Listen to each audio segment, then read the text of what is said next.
You are admitting already to the case of plunder. And the worst thing, Mr. Diskaya, among the lawmakers and the DPWH officials whom you identified, all of them denied. Nag-execute po kami ng affidavit na ito dahil 120 million Filipinos po ang parang gusto kaming patayin at kami na rin po ang pinag-uusapan sa mga misa ng simbahan. Kung ang kaso po'y may isasampalaban sa inyong mag-asawa, kasama ang inyong mga co-accused, the entire period of hearing, kayo po'y nakakulong at mapapahiwalay po sa inyong mga anak. Yun po ba'y nare-realize nyo? Lumalabas na parang ang sama-sama po namin.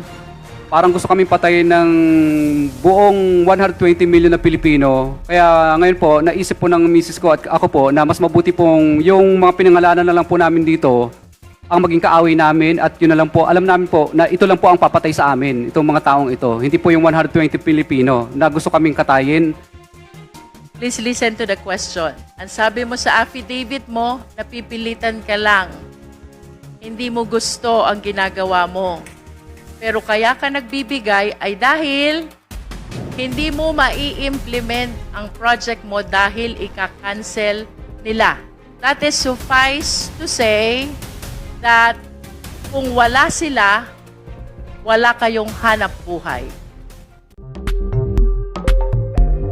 Okay. How about si Mr. Diskaya? Sir, meron ka po bang natatandaan na mga nagawa niyong project na pinagbibintangan na ghost or substandard? Your Honor, meron po, pero yung substandard po na yun na tinuro nila ay hindi po namin project. Project po na lugar po ni Wawaw, yung lugar na naituro po doon sa news. Okay. So, hindi nyo, lisensya nyo tapos hindi kayo ang gumawa? Ganun po ba? Hindi po, Your Honor. Sa amin po yung project na yun, pero ano po yun, bali kay Wawaw po yung lugar na yon na pinakita po sa news na substandard daw. Hindi po yung location na yon, hindi yung saktong location na yon. Matanong ko rin, Mr. Diskaya, kasi doon sa judicial affidavit nyo, syempre marami kayong mga napangalanan. Meron kasi doon iba, let me take for example in the case of Congressman Roman Romulo. Sangayon doon sa inyong affidavit, may lumapit sa iyo na tao at ang sabi ng tao ay kailangan 30%. Tama po ba? Tama po, Your Honor. Sino po yung tao na yon na lumapit sa iyo? Si D.E. Aris po. District engineer siya. Yes po, Your Honor. Hindi ba pagkaganyan, hindi ba na tinatanong nyo yung opisina? Or baka meron kayong kakilala ni kakilala para po ma-confirm kung totoo ba na yun ay instruction talaga at direktiba ni Congressman Roman Romulo? Bali, sinabi po kasi ni D.E. Aris na para doon po yon yung hinihingi. Ano po ang nag-udyok sa inyo para maniwala? Bali, ano po, common knowledge po doon sa lugar na yon. Common knowledge na alin po? Na kailangan po talaga magbigay po. At yung sekretary po niya ang kumukuha. Hindi po kaya yan na kwento lang ng DE? The reason why I'm asking, Mr. Chair, kasi pasensya na po kayo, we would really like to believe your judicial affidavit, pero it's a public knowledge na medyo kontrapartido kayo ni Congressman Romulo. So parang hindi namin maiugnay na magkakaroon ng transaksyon ang isang tao na politically kalaban niya. Di ba parang ang hirap itugma? Hindi po. Bali, nilabanan po kasi namin yung mga project, kaya kinausap na lang po kami ni D.E. Aris. Pero hindi nyo nakaharap si Congressman Romulo? Hindi po. Sabi lang po niya ay, pondo po ito ni Kong Roman. Okay. Moving forward, meron din kasi ikaw mga ibang allegation na hindi nyo naharap yung opisyal. Paano nyo bini-verify?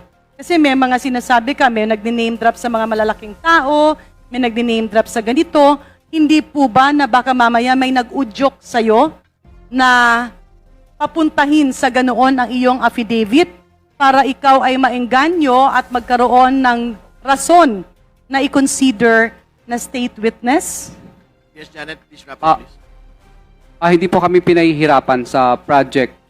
Pag alam po namin pag nakarating, ibig sabihin po, hindi po kami pinahihirapan, hindi po namin Yeah, mutual Mr. terminate Chair, ang let me project. rephrase my question. Ang tanong ko po kasi, doon po sa kanyang judicial affidavit, dahil kailangan makita kung mapapaniwalaan ba o hindi, meron po siyang mga pinapangalanan na sabi ni ganito, sabi ni ganon. Ang tanong ko po, hindi kaya na merong nag-udyok sa'yo para isalba mo ang sarili mo at mga kumpanya at pamilya mo, kaya minarapat mo na sabihin yung mga ganun na sistema para ikaw ay makapag-apply bilang isang state witness? Hindi po, Your Honor. Ang dahilan po ng state witness mo ay dahil po sa natatakot po kami, nilulusob po kami araw-araw ng mga iba't ibang grupo po sa aming bahay. Walang kumausap sa'yo? Wala pong kumausap. Wala ring nag-engganyo sa'yo, sa iyong kamag-anak o sa iyong abogado? Bali po, ang misis ko po ang nag-inganyo sa akin. Ayaw ko nga po dahil natatakot po kami sa aming buhay. Sino basta po ang nakausap ni misis nyo? wala po nakausap ang misis ko. Bali, gusto lang po niya ng katahimikan. Kaya po siya ang nag-encourage sa akin dahil sa simbahan po, pinag-uusapan po kami ng mga pare sa misa at homily. Yung payong po. Tapos galit na galit po sa amin ng mga tao. Kaya po, ang nangyari po nito ay... Sa pananaw nyo ba, Mr. Diskaya, kapag ikaw, hindi kaya na napilitan ikaw magtestigo sa Senado para magkaroon ng tsansa na maging state witness at iniisip mo na baka yan ang maging solusyon sa malaking problema nyo ngayon? hindi po, Your Honor.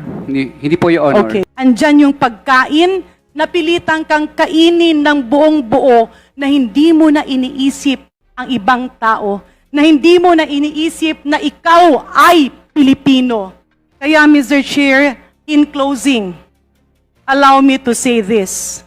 Ako'y nagagalak bilang isang Pilipino na nadiskubre ito at sana ang ating panawagan, mahinto ito sa current administration.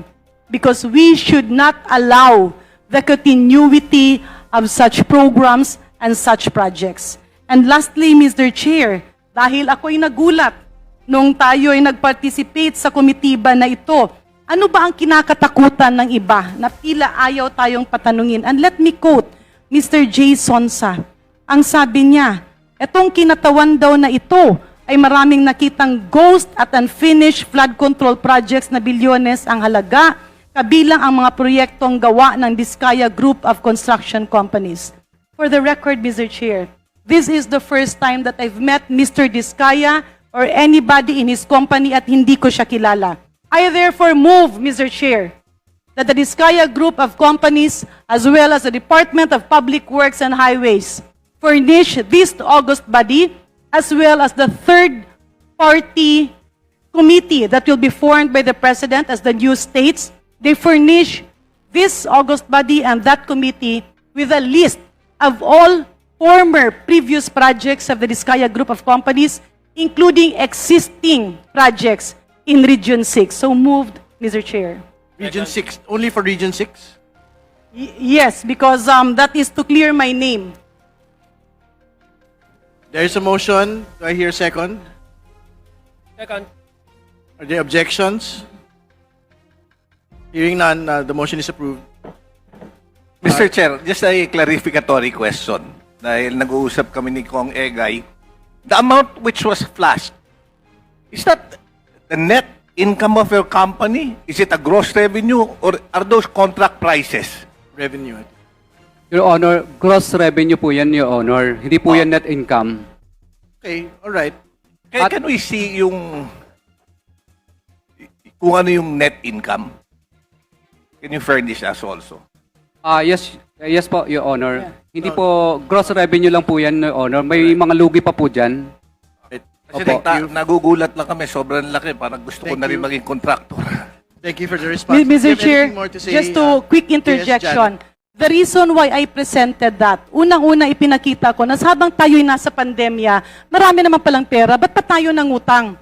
At ba't hanggang ngayon, sinisweldohan pa natin nung back wages yung ating healthcare workers? And Mr. Chair, what I was pointing at is the fact na kaya sila gumawa ng napakaraming kumpanya Because by the start of 2015, nagka-idea, 16, 17, 18, 19, 20, 21, until 2022, dun bumaha. And the figures that I was showing was the revenue from construction of government projects, national government projects, excluding local. Maraming salamat, Mr. Chair. Maraming salamat, Mr. Diskaya. Maraming salamat sa lahat. Right, thank you. Before proceeding to Congresswoman Luis Tro, well, we made a total of all the year-on-year revenue of all the firms that had been mentioned. It is around 93 billion gross revenue. Do you confirm it? More or less, that is correct? Your Honor, sa data po, hindi po ganyan kalaki po ang nasa data po namin at hindi rin po ganyan kalaki po ang nakuha namin sa DPWH. Hindi nga, pero gross revenue pinag-usapan natin, FS2 eh. FS submitted to the SEC po ito. Yes po, Your Honor, yung sa SEC po. Opo. Hindi, SEC nga ito. So why are you disputing it? Then, inad ko nga, mga 93 billion po yung gross revenue nung lahat ng mga kumpanya. Pag magkakasama, over the course of 2014 to 2023. So more or less po ba tama yung gross revenue estimate po? 93.5 billion. More or less po, siguro. Tama po. Kanina sabi nyo, ang kita nyo dyan, mga 15%, di ba? Sa 93 billion. Minsan po, may mga pagkakataon po na may mga project na wala po talaga kaming kita. Hindi nga, pero gross revenue nga to eh. So, ibig sabihin, kung 15%, pwedeng mga 14 billion yun neto. Over the course of these years, maraming taon naman ito eh. Yan naman din yung sinabi ng misis mo, hindi ba? Na parang inipon nyo naman ito over the course of the years. Tama po ba? Yes, Your Honor, tinatanggal din po dyan yung iba pang mga operation expense. Hindi, neto na nga pinag-usapan, so dapat porsyento na nun, hindi ba? So sa 93 billion, mga magkano yung naitatabi nyo? 10? 10%? 9 billion? Hindi po ganun, Your Honor, hindi po ganun kalaki. 1 billion? Hindi po ako sigurado, Your Honor. Hindi, magbigay check ko ka po. na. Sabi mo, hindi ganun kalaki. Magbigay ka ng particular na numero. Baka po, Your Honor, baka... Kasi sabi mo nga kanina, magkano yung natatabi nyo? Di ba sinabi mo yung kanina, 10 to 15%? Di ba? Sinabi mo yung kanina eh. Your Honor, dinadagdag din po kasi namin para ipautang po sa pamangking ko. Hindi nga, neto nga yung pinag-usapan. Wag mo na isama nga yung ano, magkano yung naitatabi? 10 to 15% yung sinabi mo na kanina dito. Kasi una sa lahat, walang naniniwala na 2 to 5% lang eh, di ba? So naglinaw ka kanina, 10 to 15% na yung pinag-usapan natin. So ang tanong ko ngayon, kung 93 billion, 93.5 billion yung nakalagay sa FS nyo, more or less magkano yung talagang tubo ng magkakasamang mga kumpanya. So either 10 to 15% lang yun, hindi ba? So kung 15%, ito po ay 14 billion. Kung 10%, ito po ay 9.3 billion, hindi ba?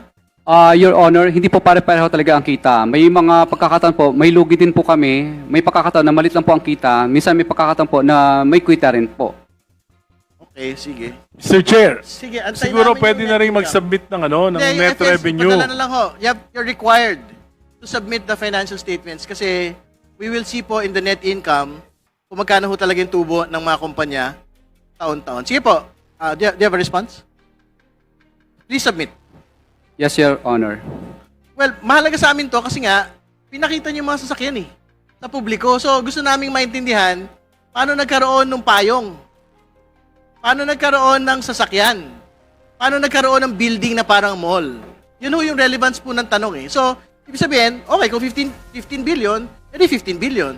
Kung 10 billion, edi 10 billion. It's an innocent question because that basically explains why bumili kayo ng kotse dahil gusto niyo yung payong. Di ba?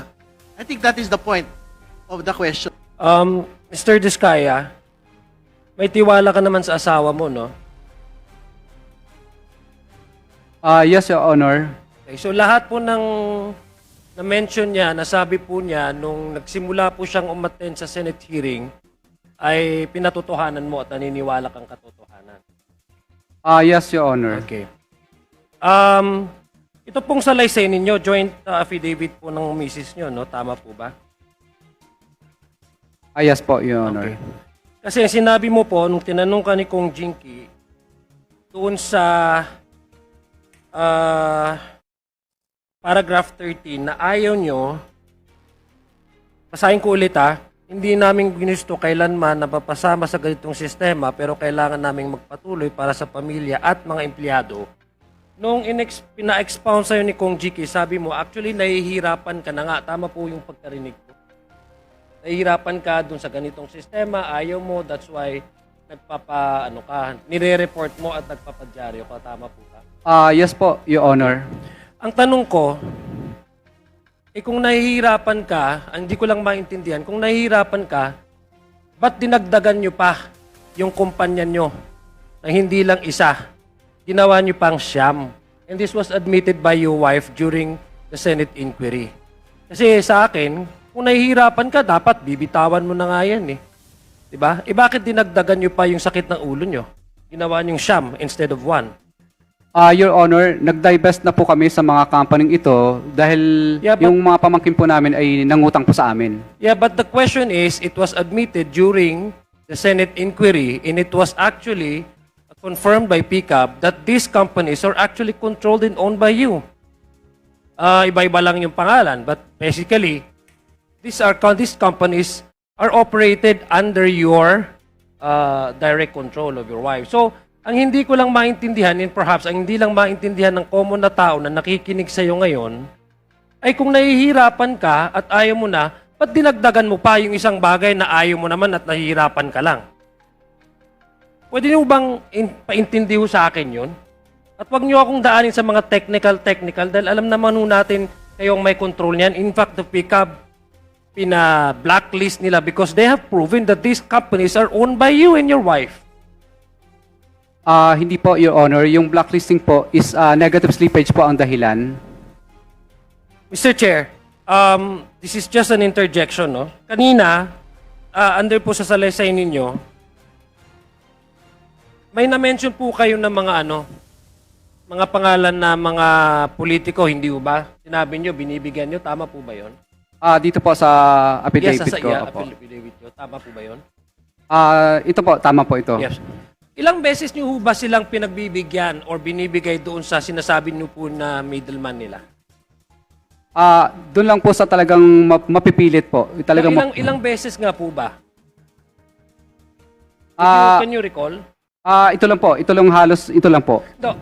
Hindi ko tinatanong kung sila, ilang beses yung mga na-mention dito, ilang beses nyo po silang binigyan or ilang beses po kayong hiningian?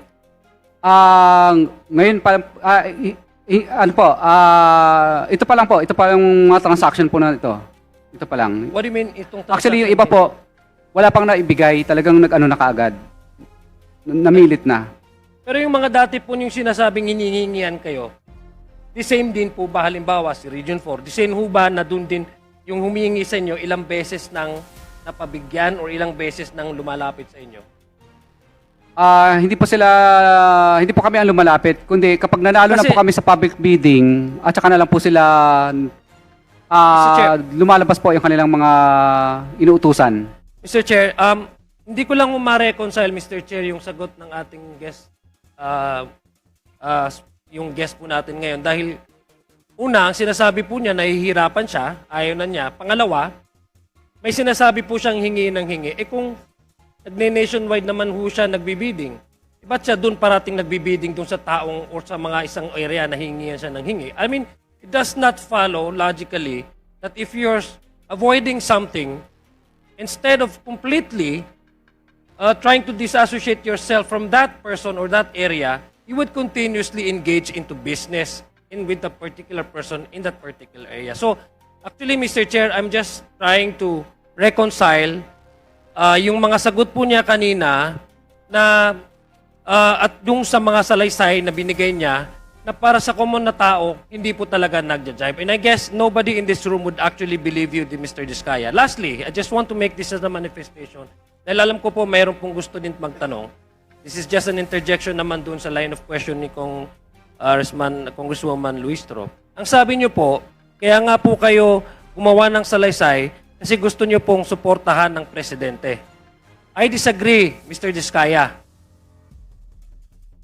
I disagree that you made this salaysay out of pure sincerity of your heart to clean the system. Kung lumabas po kayo because nabisto po kayo. Lumabas po kayo, you made this salaysay because you want to save your skin. And you want to create every possible stories that you can think of just to save your skin. So I doubt if you made this act as a result of the sincerity of your heart and of your good intention, Mr. Chair. Marami pong salamat, Mr. Chairman. Thank you, Congressman Adjong. Congressman Santos. Mr. please Chair, proceed. inquiry. Hindi sa gusto kong overtake ng aking napakahusay na kaibigan, pero nagbibilang ako, nakalimang majority na, yung wala pang tinatawag sa minority, kawawa naman po kami ditong apat. Baka, isn't it our procedure is after the minority, a member of the majority will be called and then a minority again.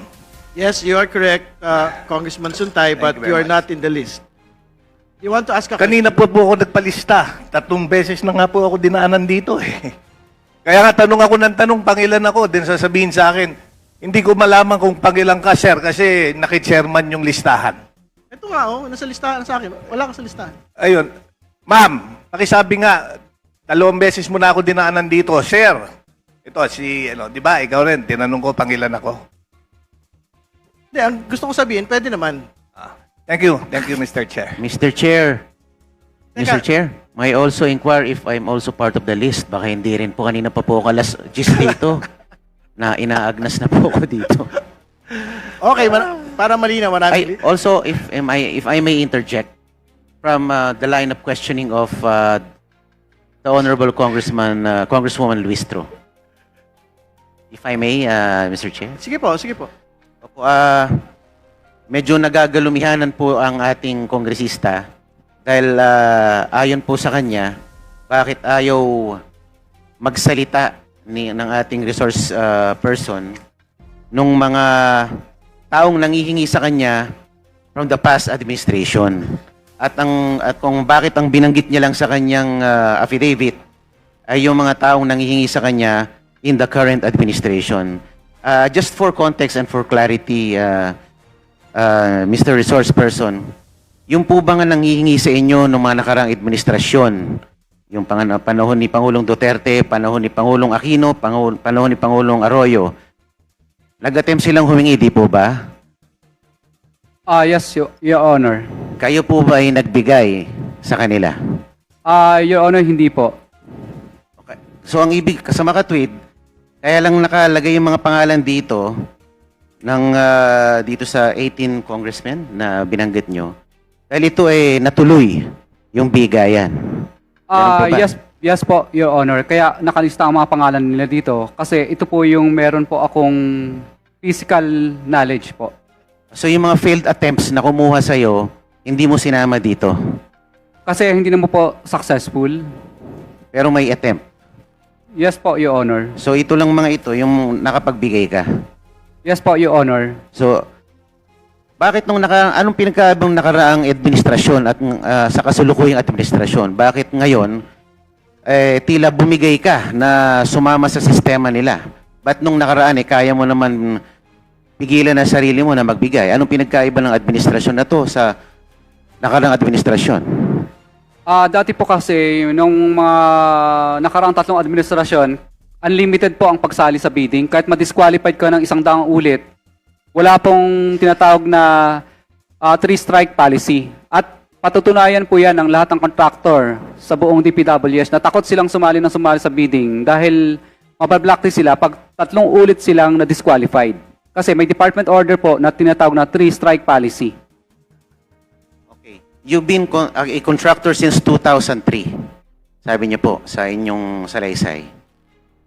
Yes po. In a span of 21 years or 24 years? Tama po ba? 23 years po. 23 years being a contractor. Meron ba dyan sa mga ginawa niyong infrastructure projects ay tinaguri ang ghost project? Wala po kahit isa, kaya nga po nagbigay po ako ng aking affidavit kasi sinasama po nila kaming pilit sa ghost projects pero wala po kami talagang ghost projects. Ang mali lang po, ibinigay po nila kay PBBM na listahan. Mali po ang DPWH Central sa binigay na coordinates po ang nagkamali. Yung katulad po ng, ano po, yung coordinates po talagang mali. Talagang physical, may picture lahat, ginawa. Pero sinasabi nila, ghost, ghost, ghost, ghost. Walang katapusang ghost, ghost, ghost na yan. Talagang wala naman. Yung project po na yun na itinag sa inyo ay hindi nyo ginawa. Project ng iba yon. Opo, ang tinuturo sa amin, ghost amin daw yun. Tulad ng Kaywawaw na lang po.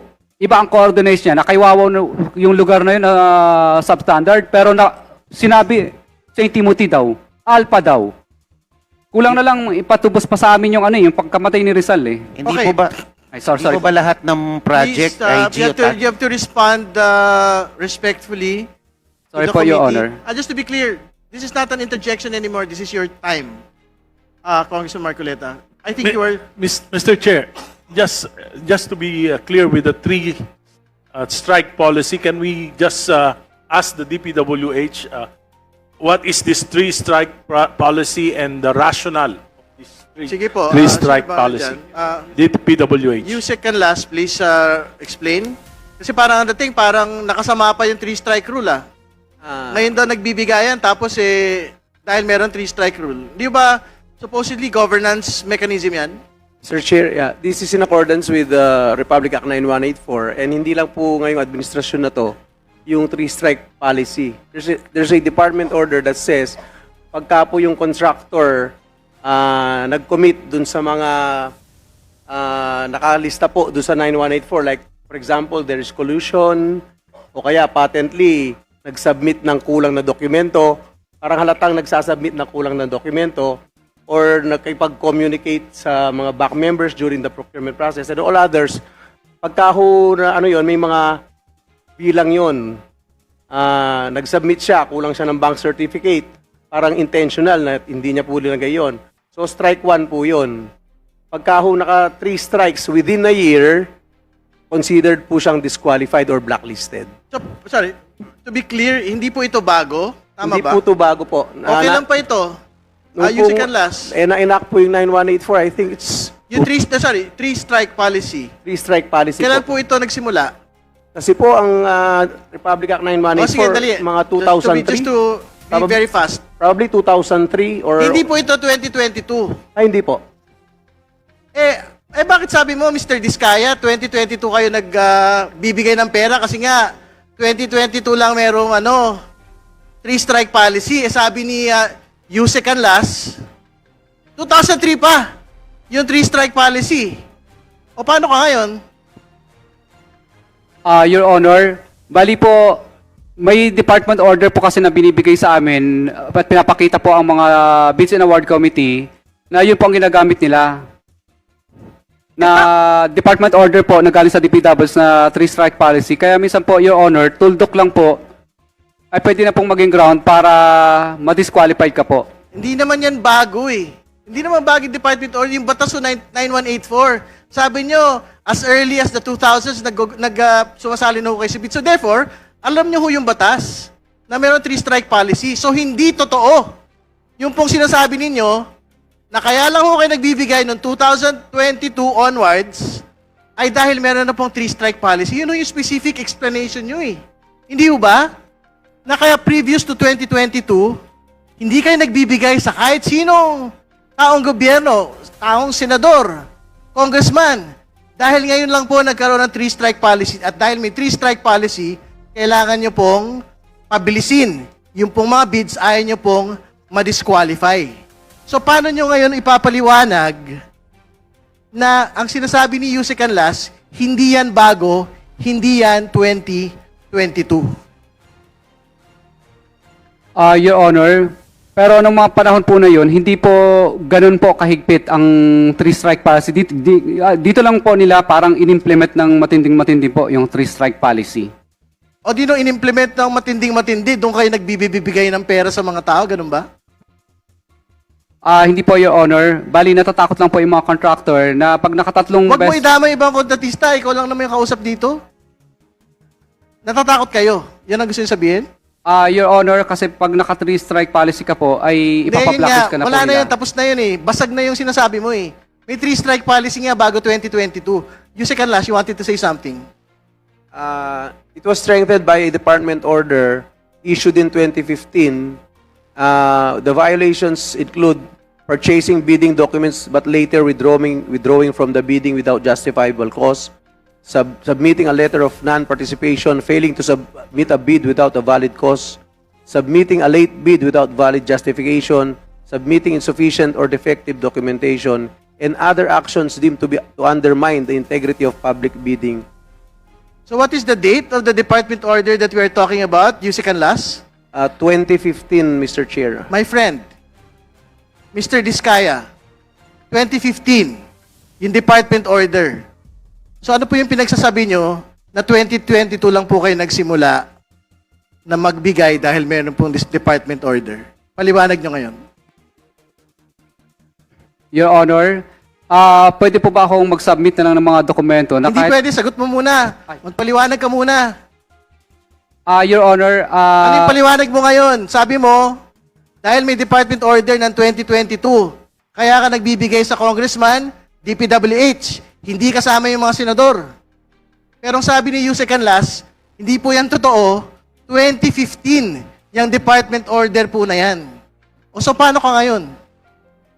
Your Honor, yung nakalagay po na binanggit po ni Yusek Canlas, ano po yun, yung mga ganong ground po, ang magagawa mo, doon ka lang po madi-disqualified. Talagang totoo naman po yun. Pero this time po, minsan po nagkamali ka lang po ng letra, nagkamali ka lang po ng spelling, basta hindi ikaw po ang pili, ay kadalasan po, i-disqualified ka na po. Minsan po, naranasan po namin parang isang salitang sentence lang talaga, wala, napuyat yung gumawa ng technical.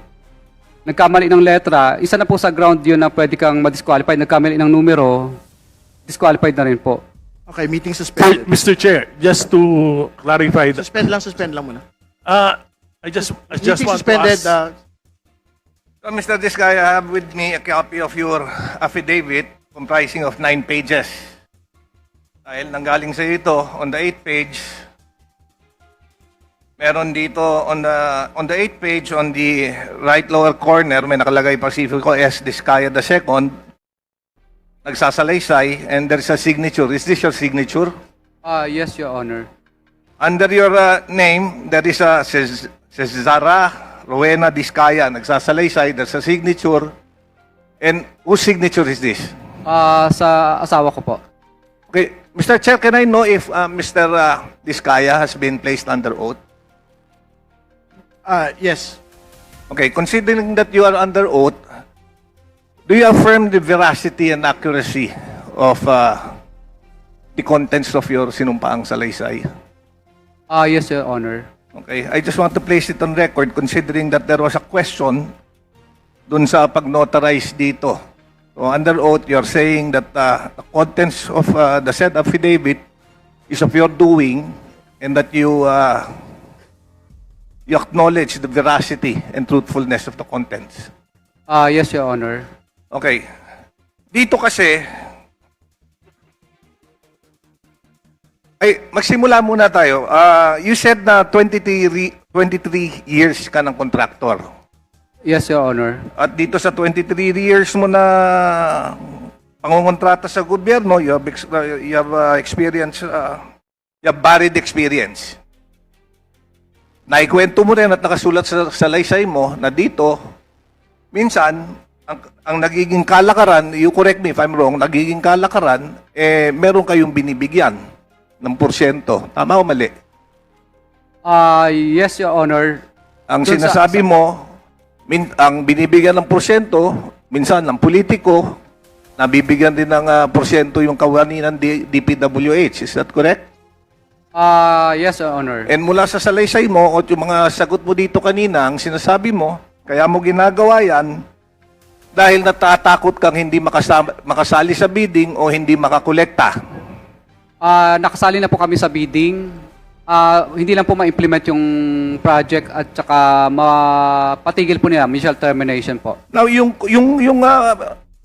inaabot mo, yung sinasabi mong inaabot, kailan to binibigay? Pagka na-bid out na yung project, pag natapos na yung project, Kadalasan po, pag awarded na po, o di kaya may notice to proceed na o nag-ongoing ka na. at kaya ka nagbibigay, bakit?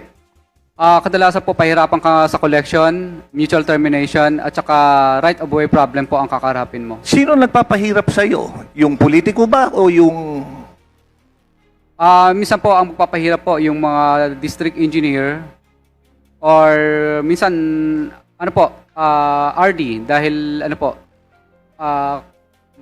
para daw sa taas. nabanggit mo na 23 years ka na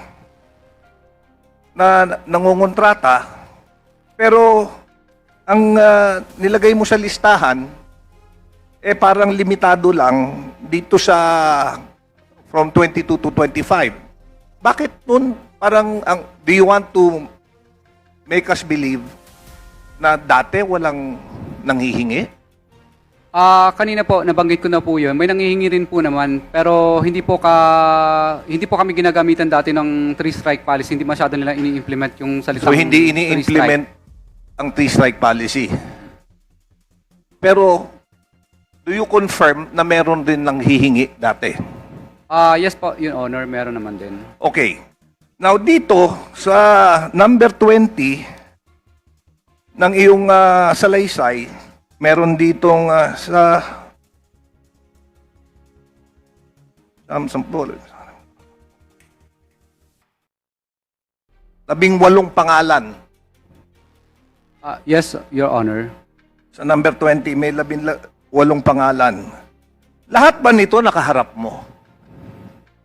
Yes po, Your Honor. Maliban lang po kay Kong Roman Romulo, kadalasan po, ang kausap ko lang po, si D.E.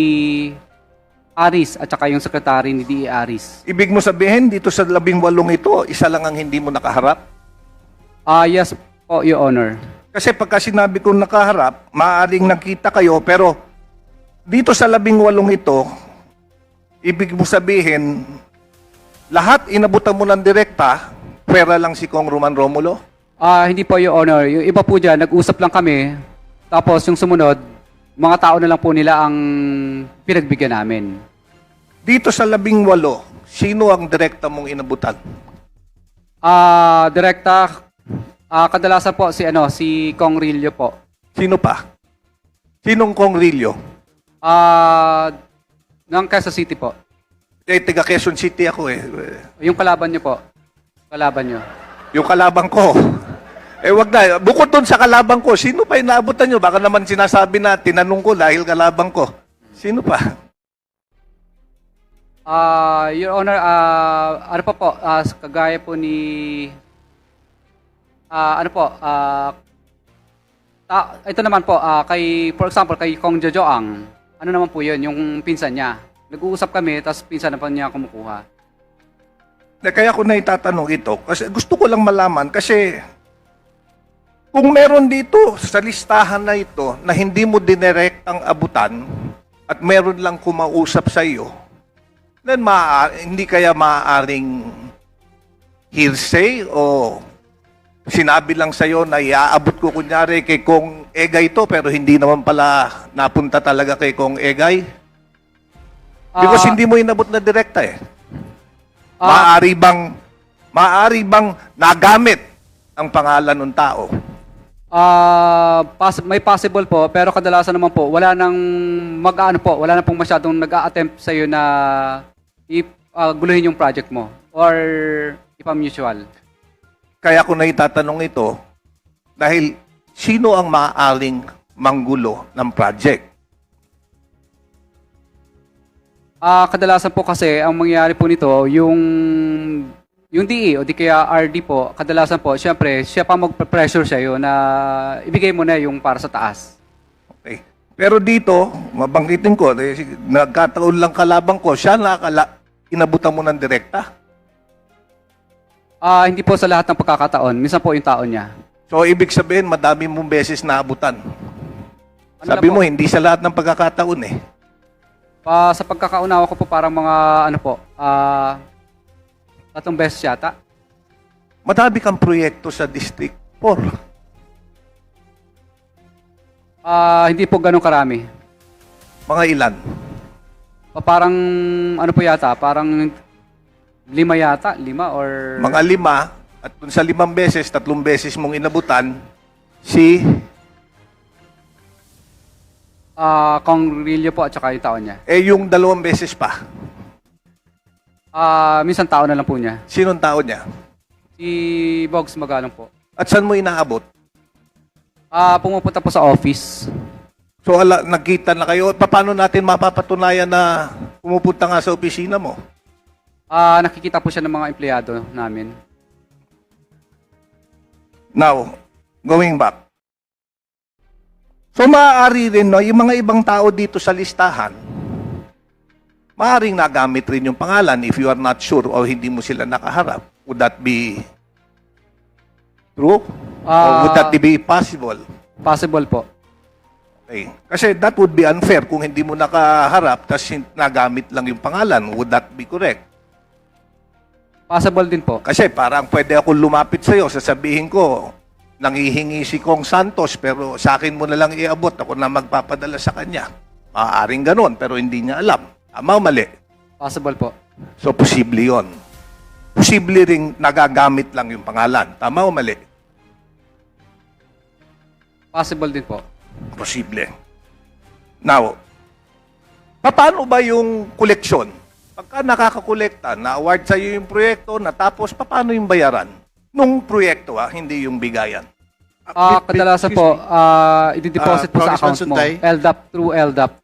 Excuse me, before proceeding, maybe we can avoid mentioning actual names of congressmen because this will be... Mr. I mean, Chair, no, because I mean- it is contained not- in the not- statement. I mean, not in the affidavit. I mean, you have mentioned your seatmates.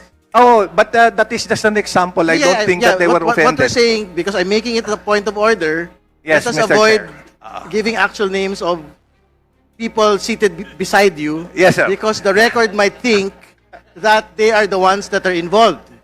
Mr. And Chair, we hindi naman have po to ako state- na-open dahil We wala have to namang state for the proyekto. record that Congressman Erice and Congressman Santos are just being made as an Yes, yes, example. Mr. Chair. So let us avoid actual names of congressmen that are beside you. Okay. Mr. Chair, hindi naman po ako na-open dahil hindi naman po ako congressman noong at wala naman pong St. Timothy sa aking distrito. Salamat po. Sige po, maraming salamat. Congressman Suntay, please proceed. Thank you, Mr. Chair. So, balik ako. Paano ang bayaran? Kunyari, nagkaroon ka ng project, how does the DPWH pay? How do you receive your payment? Is it in cash? Do they give it to you in checks? LDAP po, diretso agad sa account mo. Diretso sa account mo. And, okay. So, diretso sa account mo yon. Now, kanina, there were flashed, I think, 9 or 8 companies. 8 companies lang yung pinakita kanina, but I believe there are 9 companies that you have. At pagka nakikipag-bid ka, yung 8 kumpanya mo o siyam would bid in the same project? Hindi po yung honor, hindi po sila naglalabanan sa isang bidding. At saka, divested na po kami doon sa mga company na yon. Ba't kailan kayo nag-divest? Noong 2014, 15, saka may 16 at saka 17 din po. Pero nakalagay doon sa incorporation papers mo, yung ibang kumpanya were incorporated 2014, yung iba 2015. Pag sinabi mo sa akin nag-divest ka ng 2014 at 2015, di ibig sabihin kakasimula pa lang nung kumpanya, nag-divest ka na agad. Your Honor, naging founder po kami doon. Naging founder po kami doon sa mga kumpanya na yon. Ang nangyari po nito ay nag-divest na po kami at yung pamangkin ko na po ang naging owner kasi po tinutulungan ko po. But Nangungutang po even sila sa under amin. the law, even if you divest, you may still be a beneficial owner of the same. Hindi na po kasi nakalagay po doon sa incorporator lang po 'yon, sa GIS po hindi na. Then why do you share the same auditor? Dahil yan po ang halos mga kilala din po nila at yun din po, nagiging consultant po ako sa mga company na to. Kaya minsan nire-recommend ako rin po sa kanila yung auditor Why do you po. share some of them, why do you share the common address? Your Honor, ano po siya, paupahan po siya na building. So lahat sila umuupa. Yes, Your Honor. Di lahat rin kayo nagkakaalaman kung ano yung bibidan na project at ano yung hindi. Nakikita po, Your Honor, sa PhilJobs lahat po ng mga projects. Open bidding po siya. Now, where is Mr. Alcantara? Mr. Chair, Mr. Chair, can I secure a copy of... Just one, Mr. Chair. Yeah, yes. Mr. Chair, I just want to put it on record. Hindi naman po ako na-offend doon sa sinabi ni Congressman Suntay kasi ngayon lang po ako naging congressman. So, wala po akong problema doon. Thank you, Mr. Chair. All right. Congressman Suntay, please proceed. Thank you, Mr. Chair. Siguro si Yusek Cabral can give us a copy of lahat ng mga project na sinalihan ni Mr. Diskaya kasi tinatanong natin kung nagsimula siya ng 23 years ago, then I think that's the best way to see kung ano-ano yung mga nasalihan niyang bidding. Mr. Alcantara, kanina nung tinatanong ka,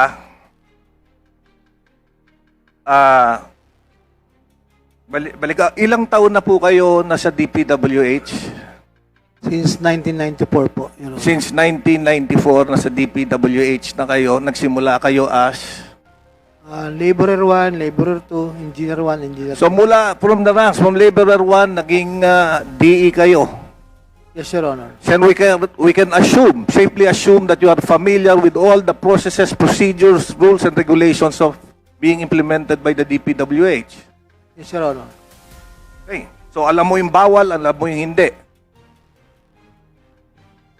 Kanina, may pinakitang picture. Pwede i-flash ulit natin yung picture na madaming pera. Third chair.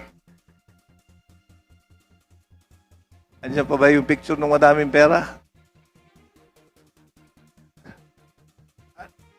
Marami pong litrato na maraming pera. So, Yung pinakamarami po. Yung napuno yung halos buong mesa. Yan. Okay.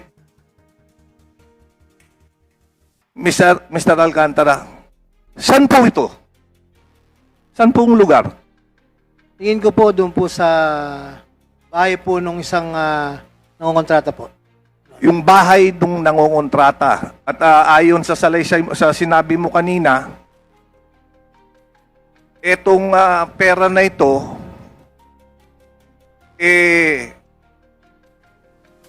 hindi lang sa isang nangongontrata. Sa tingin ko po, Your Honor. Maaari po. Nandun ka, di ba? Dumating lang po ako, Your Honor, dyan po sa lugar na yan. Dumating ka doon, nakita mo yung pera, nakita mo rin yung mga contractor, I assume, kasi sinabi mo, kaibigan mo yung iba. Kilala ko po, yes, Your Honor. Kilala mo. So, mga ilan ang contractor na nandun? Tingin ko po, mga 4 po or 5 po sila. Tingin ko lang po, Your Honor.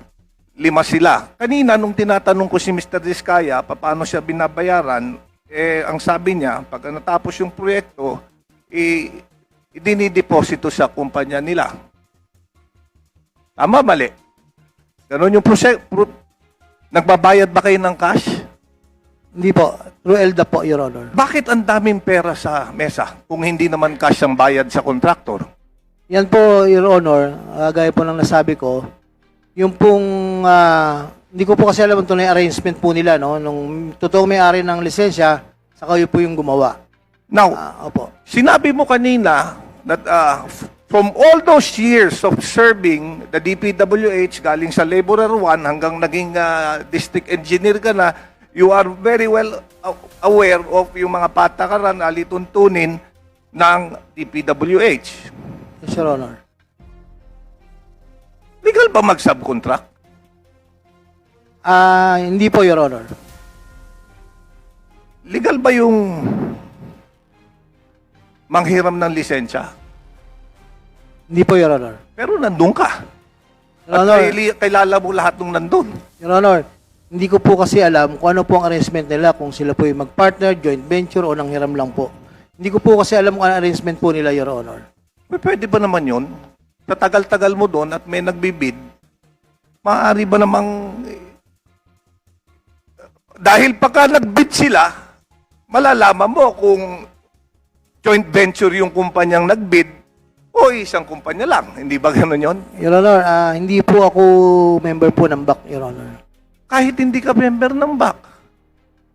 Pwede ba namang hindi mo malaman kung kanino na-award yung isang proyekto?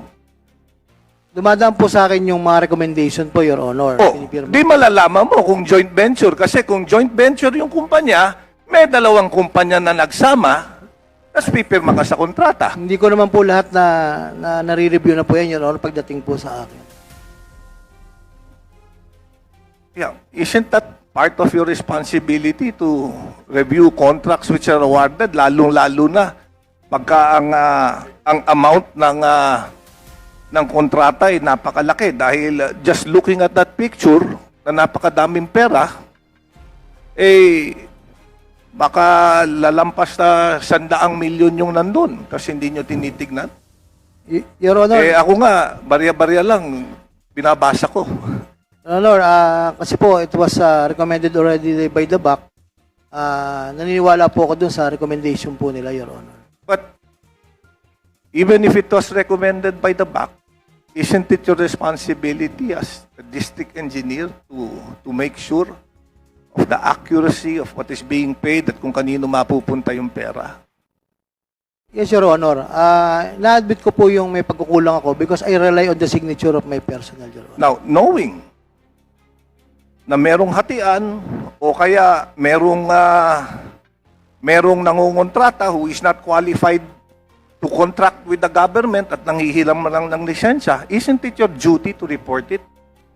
Your Honor, hindi ko po kasi alam ang arrangement nila. Unang-una po, Whether you know kung ano yung arrangement nila o hindi, isn't it your responsibility to report any wrongdoing? yes, Your Honor. How many times have you reported the same? Noon lang po yung pangyayari na witness ko po yung ganyang bayaran po nila, Your Honor. So you have never reported an incident. Yes, Your Honor. Thank you. Engineer Bryce, Wrap up, please. may I know kung ilang beses nagkakaroon ng ganyang klaseng hatian? Pwede paki-flash puli yung picture. Hindi na.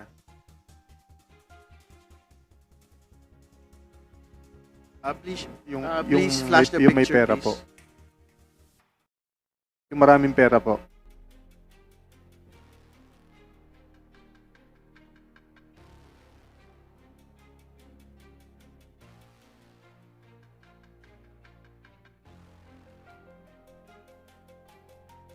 Hindi po, yung kanina yung pinakita po niya, no? Tinignan, yan. Kung makikita nyo po, dito po sa bandang right side, nandyan po yung mga kahon. Diyan po nanggaling yung mga pera na dinedeliver ni Sally na pinapa-follow up sa akin ni boss. Yan po yung pera na yon. Dahil kailangan na daw po ng para sa commitment. At kanino mapupunta yung pera na yan? Hindi ko po alam kung sino kausap ng boss ko. Basta yan po, pinalatag lang po Hindi, dyan. pero bayad ba yan sa kontraktor? Hindi po. Okay. Sige. Yung, meron ba bang susunod na picture? Okay. Now, so hindi lang minsan nangyari yan.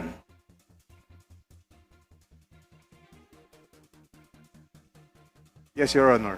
And I'm sure you're aware kung saan galing yan. Kung galing ba yan sa proyekto? Tama o mali? Sa pagkakatanda ko po, sa project po yan galing. Kung galing sa proyekto yung mga ganyan at hindi lang minsan nangyari, I'm sure pagka na-identify natin kung ano yung proyekto, malalaman natin kung Yes po. saan lugar yon. Tama, mali. Yes po, Your Honor. And sino yung maaaring maging involved. Yes po, Your Honor. Meron ka bang listahan? Hindi ko po matandaan pero susubukan ko pong hanapin sa mga files ko, Your Honor. Talking about a listahan, Mr. Diskaya, yung sinabi mo kanina, yung iba nakakaharap mong personal, yung iba sinasabi lang sa'yo. Yung iba, sabi mo, kinukonfirm lang sa telepono. Meron ka bang, napanood ko sa Senate, sinabi mo meron kang ledger. Meron po, Your Honor. Meron ka rin bang record ng mga number o palitan nyo ng mga messages ng kung sino man ang nakakausap mo? Yes po, yung mga tao po nila. At minsan, kinukonfirm ko po. Kasi ito, kagaya ng sinabi ko, kung hindi mo nakausap ng personal, yung pagpupuntahan ng sinasabi mong pera, that is hearsay at most. But, kung mapoprovide mo yung number o a text message ng palitan nyo, then that would be more solid proof na totoo nga hindi hearsay o napunta nga dun sa taong sinasabi mong pagpupuntahan ng pera. Tama, mali. Yes po, Your Honor. And do you have the same? Minsan po, tawag lang po yung honor. At saka iba naman po, yung okay na. Ibig sabihin, hindi na po pinahihirapan sa implementation. Last question, please. Well, I think ang point, one of my point, I just want to put it on record as stated by Mr. Diskaya, meron siya mga taong nakaharap, merong mga hindi nakaharap. I just want to establish the fact that may mga taong hindi nakaharap na maaaring ginamit lang yung pangalan. Kaya ang gusto ko is for you to provide and establish na yung mga sinasabi mo is not mere hearsay. And the only way you could do it is to submit proof na yung sinasabi mong pagpupuntahan ng pera o yung nagsabing nanghihingi, siya nga yung nanghihingi. Your Honor, ano po, hindi sila pumipirma sa ledger, hindi po pumipirma. Kadalasan po, cash lang talaga. What about yung telephone number? Meron din naman po. Picture na kasama yung mga tao. Ayaw po nilang magpa-picture na kasama ang tao, bawal po. Okay. No further question, Mr. Mr. Chair. Chair. Mr. Chair. Mr. Chair. Mr. Chair, I move, Mr. Chair, that we have extensively discussed this since this morning, Mr. Chair. So I respectfully move that we adjourn the session. May I appeal, Mr. Chair? Kasi kanina po, pinagtanong ng halos 8 minuto si Kong Suntay. Baka naman kahit 1.5 minuto lang. Mapagbigyan One po. question. Last one question, then we will Yes. adjourn. Opo. Alright? Opo. Kasi, sige po. Yes po. Sinabi niyo po kanina, Mr. Diskaya, na kayo po ay, kayo mag-asawa ay, you were compelled to go out in the open dahil po you are now under public ridicule. Sa tingin mo, kayo ay kinagagalitan na ng halos buong Pilipinas dahil sa magnitude po ng itong issue na to. Kayo po ay, kumbaga nasa sentro ng isang bagyo at ang galit ng mga Pilipino ay nasa sa inyo. Ang bigat ng galit ng Pilipino ay nasa inyo. Kaya kayo ay napilitan na magsalita upang isiwalat ang inyong nalalaman. Tama po ba yun? Yes, Your Honor. At sa pagbalangkas ng inyong judicial affidavit or yung sinumpaang salaysay, sinabi niya yata doon na kayo ay nagnanais magpasailalim sa bilang state witness under a witness protection program. Yes po, Your Honor, nakasulat. Opo, at binanggit po kanina ni Congresswoman Luistro yung pong mga kwalifikasyon para po kayo ay para kayo maging qualified sa witness protection program. Sabi dito, there must be a credible threat o dapat may pagbabanta sa inyong buhay. Dapat meron kayong knowledge sa isang offense. Meron kayong sapat na nalalaman sa isang grave felony or state crime. Dapat meron kayong nalalaman doon. There should be no prior conviction. Hindi pa naman kayo na nagkaroon ng kaso. Prior case. Na-convict na ba kayo before? Wala pa po. Okay. And there should be substantial corroboration sa testimony mo. At ang huling kwalifikasyon na binanggit ni Congresswoman Luistro, you should appear to be not the most guilty dito sa usapang ito. Bakit sa tingin mo hindi ka ituring na the least guilty dito sa grand scheme of things dito sa pinag-uusapan natin dito sa komite? Bakit sa tingin mo hindi ikaw ang pinaka-guilty dito? Your Honor, wala naman po kaming ghost project kasi ang topic po talaga ay ghost project. So wala po kaming ghost project. At saka hindi po kami most guilty dahil kami po ay napilitan lang pong magbigay dahil po sa hindi ma-implement yung project or ma-mutual terminate ang project o di kaya right of way problem o hindi makamahakolekta kapag hindi ka po nagbigay. Okay, thank you. Thank you for the response. Thank you, thank you.